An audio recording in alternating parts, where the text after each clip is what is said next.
Muy buenas tardes a todos, bienvenidos a Maxi Mediodía. Estamos arrancando la tarde de A24 con toda la información de lo que está pasando en este momento con el día después del acuerdo con el Fondo Monetario. El dólar en este momento en la City porteña, 26,10, una suba importante, más de 60 centavos está subiendo el dólar en este momento en el día después del acuerdo con el Fondo Monetario. Ahora te vamos a estar explicando por qué está ocurriendo esto. Pero hay que tener en cuenta, y en un ratito nos vamos a meter, qué significa este acuerdo con el Fondo Monetario en términos de los empleados públicos, de tu bolsillo, si van a quedar a salvo o no los jubilados, qué puede pasar con la economía y con el dólar en los próximos meses. Pongamos encuadrando qué está pasando con el acuerdo del Fondo Monetario. A ver, el gobierno logró un paquete de asistencia financiera del Fondo Monetario Internacional de 50.000 millones de dólares. Es un paquete que está por fuera de todo lo que se preveía. Es un amplio respaldo, si se quiere, político de Washington, Estados Unidos. El gobierno norteamericano tiene una preponderancia fundamental en el Fondo Monetario para el gobierno argentino. Es decir, con este paquete de 50.000 millones de dólares, Argentina ha logrado que le presten 11 veces más de lo que es su cuota en el FMI, que era de 4.500 millones de dólares. Aún los pronósticos más optimistas hablaban de que se podían prestar por parte del FMI 20.000, 25.000 millones de dólares. Bueno, fueron 50.000 millones de dólares. Sin duda es una señal de fuerte respaldo a la administración Macri. Ahora, ¿sabes qué? ¿Cuál sería el éxito de este paquete de 50.000 millones de dólares? Que no lo toque nadie. Es decir, el éxito para el gobierno sería que solo una partecita pequeña de esos 50.000 millones de dólares se usen. Que solo 15.000 millones de dólares, que es lo que va a desembolsar efectivamente el fondo hacia fines de este mes, hacia fines de junio, se usen. Y después te voy a contar para qué se van a usar esos 15.000 millones de dólares. Pero que el resto no lo toquen. Es decir, que el gobierno argentino no tenga que usar el resto de ese financiamiento. ¿Por qué? Porque lo que importa de este paquete de 50.000 millones de dólares es la señal de que Argentina va a poder pagar su deuda en los próximos 2 años. Que los vencimientos que tiene todos los meses de la deuda externa, de la deuda en dólares, de intereses y de capital, Argentina los va a poder cubrir eventualmente, si no consigue cómo hacerlo en los mercados de capitales, lo va a poder cubrir con ese financiamiento del Fondo Monetario. Pero lo ideal, justamente, es no tener que usar esos fondos para que Argentina pueda en algún momento recrear la confianza y poder conseguir financiamiento externo, es decir, emitir deuda con la cual pagar el déficit fiscal, que todavía es elevado, los intereses de la deuda, los vencimientos de capital, es decir, que vuelvan a ingresar dólares financieros a la Argentina. Que los únicos dólares que haya para la Argentina son los del FMI sería terrible, porque significaría en la economía argentina una situación muy, muy delicada. Ahora, si la señal de que están esos dólares para que Argentina no caiga en default significa que se recrea la confianza y vuelven a ingresar dólares financieros o inversiones a la Argentina, bueno, habrá funcionado ese paquete de 50.000 millones de dólares. El segundo tema que tenés que tener en claro respecto a lo que se ha acordado ayer es lo que está pasando ahora con el dólar. El dólar en este momento está superando los 26 pesos. Ha pegado un salto en esta mañana, el día después del acuerdo con el Fondo Monetario. Entonces, vos te preguntarás, ¿cómo se entiende que ayer el gobierno estaba exultante? Decía, conseguimos 50.000 millones de dólares del FMI y hoy el dólar pega un salto. Es decir, hoy el dólar vuelve a subir y sube mucho. Es más, sube más de lo que había subido en las últimas 2-3 semanas, que estaba estacionado en 25 pesos. Bueno, es que justamente esos 50.000 millones de dólares no son para vender acá. Es decir, no son fondos que van a ingresar para que se vendan en el mercado cambiario y alguien pueda ir a comprar dólares a 25 pesos y llevárselo a su casa, o dólares y 25 pesos y poder viajar a Estados Unidos o a Chile. Bueno, eso no va a existir. Y la señal clara es lo que ocurrió hoy. ¿Qué hizo hoy el Banco Central? Teniendo ya el acuerdo con el Fondo Monetario, levantó el techo al dólar. Este es el segundo tema importante. levantó un techo que le había puesto al dólar con una oferta muy grande de dólares, de 5.000 millones de dólares en 25 pesos, diciendo, si el dólar pasa de estos 25, yo voy a vender todos los dólares necesarios para que se estacione en 25 pesos. Hoy es parte del acuerdo con el fondo lo impuso como condición, no explícita, no escrita, pero sí conversada con los técnicos del fondo, se levantó ese techo. Y hay que ver entre la demanda de dólares que hay en la Argentina, que es muy grande la demanda de dólares, porque obviamente no solamente están los importadores que tienen que pagar con sus dólares al exterior o los que se van afuera y compran dólares, sino en la Argentina hay una desconfianza muy grande a su moneda, porque la inflación te come los ahorros y todos los meses se van 1.500, 2.000 millones de dólares los últimos meses al colchón, a las cajas de seguridad, al exterior. Hay una fuga importante del sistema. Y del otro lado, la oferta todavía no está apareciendo, porque, como te decía, la crisis financiera, la corrida cambiaria, generó que dejaran de ingresar dólares a la Argentina. Entonces la pregunta es, ¿cómo se va a estacionar el dólar? ¿Dónde se va a estacionar? Y eso va a depender si efectivamente se recrea en alguna medida la confianza y vuelven a ingresar dólares. Hoy lo que estamos viendo es que el dólar sube a 26,10, es decir, sube 60 centavos, y vamos a ver dónde se estabiliza. La idea es que, bueno, que en algún momento, si la inflación en junio es arriba de 3%, el dólar no se quede estacionado, el dólar se va a seguir moviendo. Se va a seguir moviendo porque si se queda el dólar estacionado, Argentina se vuelve cara en dólares, y tenemos los problemas que habíamos visto en los últimos tiempos. Entonces, el segundo tema importante es que este paquete del FMI puede servir para que no haya grandes saltos del dólar, pero que el dólar, así como hoy se movió a 26 pesos, muy probablemente en los próximos meses siga moviéndose, acompañando la inflación, es el segundo punto importante de lo que se ha acordado con el Fondo Monetario. Ya no va a haber gran cantidad de dólares para ponerle un techo al dólar, para que el dólar se estacione o vuelva a 24, o se estacione en 25 y no se mueva de ahí. Si hay inflación, el dólar se va a mover.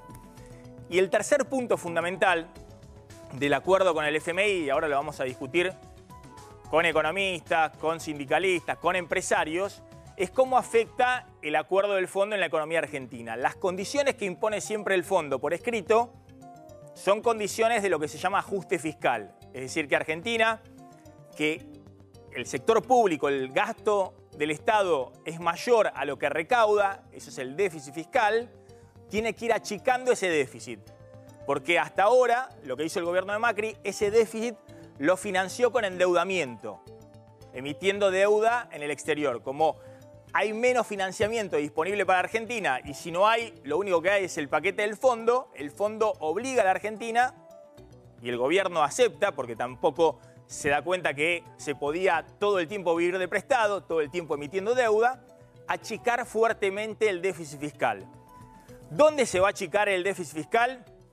Es lo que te vamos a contar ahora en el programa. Pero para que tengas en claro los grandes lineamientos, quiénes van a ser los que van a tener que pagar el ajuste del achique o de la reducción del déficit fiscal que se acordó con el Fondo Monetario, fíjate esto que está en el documento que se firmó con el fondo, en lo que se suscribió con el fondo. Te voy a mostrar un gráfico y un cuadro que de alguna manera explicitan lo que se acordó con el Fondo Monetario. Bueno, lo que se acordó es que el déficit fiscal el año que viene se reduzca a 1,3% del PBI. Eso significa, grosso modo, para entender, que hay que recortar unos 200.000 millones de pesos a valor de hoy respecto a lo que se pensaba gastar en el presupuesto nacional para el año que viene. ¿Dónde se van a recortar esos 200.000 millones de pesos? En un ratito nos vamos a meter de lleno con el tema de jubilaciones, si los jubilados van a quedar o no a salvo de esa tijera. Pero ¿dónde se van a recortar esos 200.000 millones de pesos? Bueno, fundamentalmente está bien claro del acuerdo firmado con el FMI, de las planillas que tenemos de ese acuerdo, que ese recorte va a estar en la obra pública, a ver si tenemos la placa, en la obra pública donde va a haber un recorte para el año que viene de por lo menos 100.000 millones de pesos, 90.000, 100.000 millones de pesos de recorte de la obra pública. Y va a ser, y es este año también, el gran recorte del gasto público, y obviamente eso tiene un impacto en la economía, porque la obra pública se reactivó fuerte el año pasado, generó muchos puestos de trabajo y ahora viene para atrás, digamos, el proceso inverso. Si vos no lográs reemplazar esas obras que dejás de financiar con el Estado, después vamos a ver qué está pensando el gobierno para tratar de continuar con la obra pública, pero si no lo lográs reemplazar en el corto plazo, eso significa menos puestos de trabajo y una caída de nivel de actividad en un sector como en la construcción. El segundo punto importante donde se va a hacer el ajuste fiscal tiene que ver con seguir recortando la cuenta de los subsidios económicos, los subsidios a la energía, al gas y en menor medida al transporte. Esa cuenta de subsidios, en el documento del FMI se explica claramente cuánto se va a recortar. ¿Y eso qué significa? Que las tarifas, fundamentalmente de luz y gas, en lo que resta de este año y sobre todo el año que viene van a tener que aumentar mucho más que la inflación, muy por arriba de la inflación, para seguir achicando esa cuenta de subsidios económicos de luz y gas. Entonces, repasando lo que te decía, esta es la planilla del acuerdo con el Fondo Monetario Internacional. A ver si la puedo mostrar acá en la pantalla. Así es la planilla. Si vos la ves así, es una planilla que no entiende nada, porque decís, mirá, está lleno de números, pero así es como se define después qué va a hacer y qué va a dejar de hacer el Estado argentino. Entonces, uno toma la planilla, más o menos los economistas entienden para leer estas planillas, y van, por ejemplo, acá, lo que se llama gasto de capital. Gasto de capital es obra pública. Dice menos 0,7%. Vos decís, bueno, un numerito, un decimal, ¿qué significará menos 0,7%? Bueno, es menos 0,7% del PBI. Como 0,1% son 15.000 millones de pesos, eso significan 100.000 millones de pesos menos de obra pública, de gastos de capital este año, respecto a lo que se hubiese hecho si no se hacía el ajuste. Bueno, uno va y busca en la planilla, a ver dónde más hay que recortar. Es como en la planilla de tu casa, decís, bueno, me voy a hacer un plan de recorte de mis gastos porque mis ingresos no los puedo, no me llegan a pagar la cantidad de gastos que tengo. Bueno, ¿dónde voy a recortar? Bueno, entonces vas por acá, a ver, decís, subsidios, energía y transporte. Dice menos 0,3%. Esto para este año significan 45.000 millones de pesos menos que hay que tener de subsidio. Bueno, si se recorta esto, que de hecho se está recortando, del otro lado, ¿quién paga la luz, el gas o el transporte? El usuario. Es decir, tiene que haber más aumentos de tarifas de luz y de gas fundamentalmente y en menor medida del transporte porque tiene subsidios que son no tan importantes. Bueno, ¿dónde más se sigue el recorte? Mirando la planilla del FMI acordada con el gobierno nacional. Bueno, vamos por acá a ver dónde hay. Acá, salarios y bienes y servicios en el sector público. Menos 0,4%. ¿Esto qué significa? Que respecto a lo que se pensaba gastar, tiene que haber 60.000 millones de pesos menos en términos reales de salarios o de funcionamiento del Estado. Bueno, ahí está el plan del gobierno de ponerle un tope a los salarios públicos este año. Que los salarios públicos no aumenten más del 15% y eventualmente si la inflación es 25 o la inflación es 27, no sabemos cuánto, bueno, que ahí haya una reducción en términos de lo que es la inflación de los salarios públicos. Y finalmente, el último ítem, entonces ya vamos repasando. Obra pública, fuerte ajuste acordado, subsidios económicos, se recortan por acá y del otro lado tenés que pagar más tarifas de servicios públicos.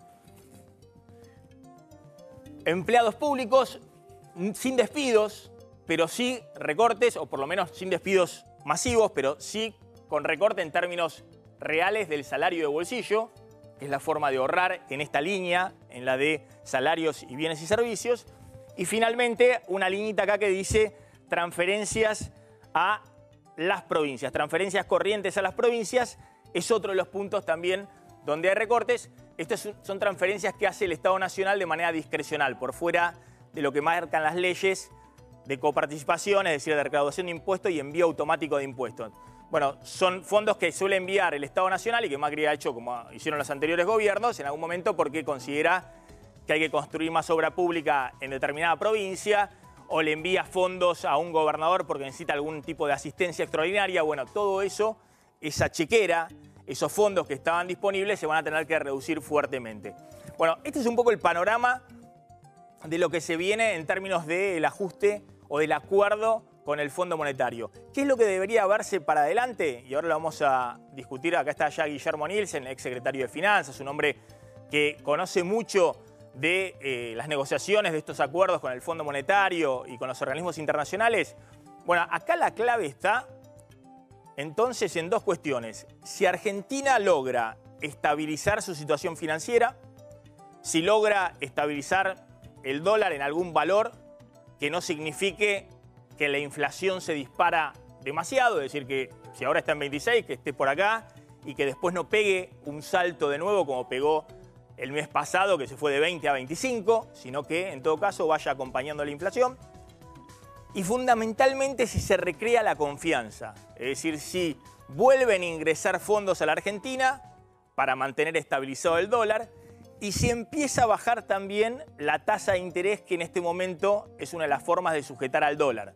Hay una tasa de interés muy alta que se fijó precisamente para que los ahorristas, en vez de correr en manada como estaban corriendo al dólar, bueno, algunos digan, miren, si me quedo en tasa de interés puedo ganar también mucha plata porque me da mucha rentabilidad, está compitiendo con las presiones que hay sobre el dólar. Bueno, esa tasa de interés tiene que bajar en algún momento en la Argentina, porque Argentina puede funcionar con un dólar a 26, a 27, a 28, no lo sabemos, veremos en los próximos meses, pero no puede funcionar con una tasa de interés en estos niveles.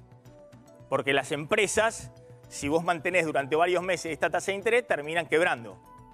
Es decir, la cadena de proveedores, de pagos y demás se afecta seriamente porque algunas están especulando, otras que necesitan financiamiento no lo consiguen. Un descubierto de cuenta corriente, una pyme, hoy está en 70% o 60%. Es decir, tasas muy elevadas que además después se trasladan a precios también, pues se recargan los precios. Entonces se hace un círculo vicioso donde la economía indefectiblemente va hacia una recesión. Y ese es el punto principal.